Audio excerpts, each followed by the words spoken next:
What's up, house groups? We kicked off a brand new series this week called For, and we're going to spend the next month digging into who and what Jesus says he came for and the mission he says he has for the church. And what's cool is that Jesus kind of introduced that mission after 460 years of silence from God toward his people. And silence is interesting. It can be great. That's why most of us own noise-canceling headphones. You just put these on, press the button, and the world around you goes silent, and it's glorious and wonderful. And so sometimes we love silence, but from God, we don't love it that much. And if you've ever felt like God had gone missing, like God had just gone radio silent on you, like he had his noise-canceling headphones on, and he just wasn't hearing your prayers, you're not alone. There's so many instances in the Bible where people felt like that. So many Psalms. One of my favorites is Psalm 13, where the psalmist is just like, how long, Lord, will you forget me forever? And it's easy to feel like God has forgotten about us when he isn't answering prayers the way that we hoped he would. And that's kind of how the nation of Israel felt.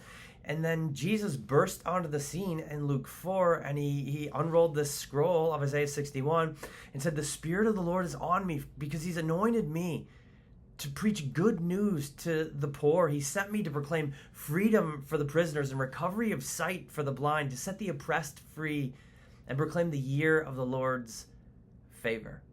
And then he rolled up the scroll and sat down and said, today this is fulfilled in your hearing, which is a powerful reminder for us that, like, even in the moments when it feels like God is radio silent, he's got his noise canceling headphones on, he's forgotten that we even exist, he's not absent, and he's not doing nothing.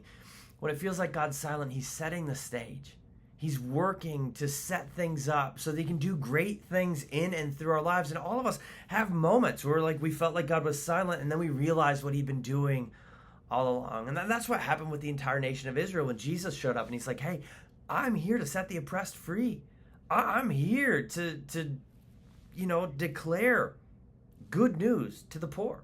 And the people got really excited when they heard him say that, because they're like, hey, we're the oppressed and we're the poor. But then Jesus kind of blew it all up in their face, and he's like, yeah, but I'm not talking about material stuff. Because see, this whole time that God was silent, they existed in a state where they were asking for God's power, but not looking for God's presence. Because they were convinced that what they needed from God was just a little bit more material blessing and pretty much nothing spiritually.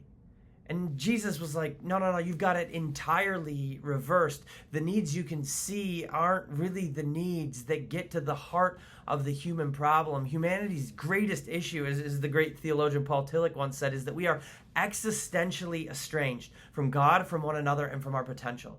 We're cut off from the relationship with our Creator that we were created for. And so the good news of Jesus isn't just that God came to set us free in a physical sense or bless us materially in the sense of money and wealth and possessions. It's that God himself came to be with us, to reconnect us to himself, this relationship that we were designed for. And when we're estranged from that, when we're cut off from it, we live beneath our creative purpose. And it's easy to look back in history and judge the Israelite people, be like, man, it was so stupid for you to want God's power but not God's presence. But I think we do the exact same thing.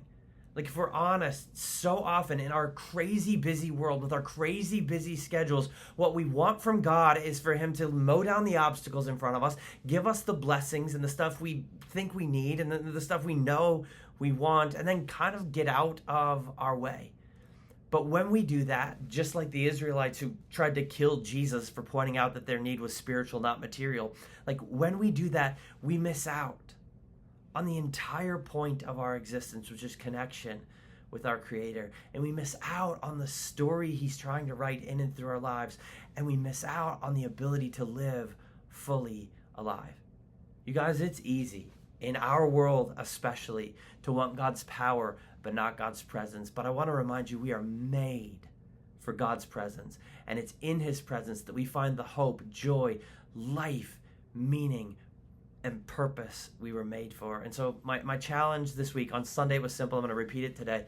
Believe God wants to connect with you and create space for that connection. believe that the creator of the universe like loved you so much he stepped into the human story to be with you. God wants to connect with you, no matter who you are, where you've been, or what you've done. He wants to connect with you. And find a way, somehow, even in the craziness of your life, to create space for that connection, because it's in that connection that you'll truly find life.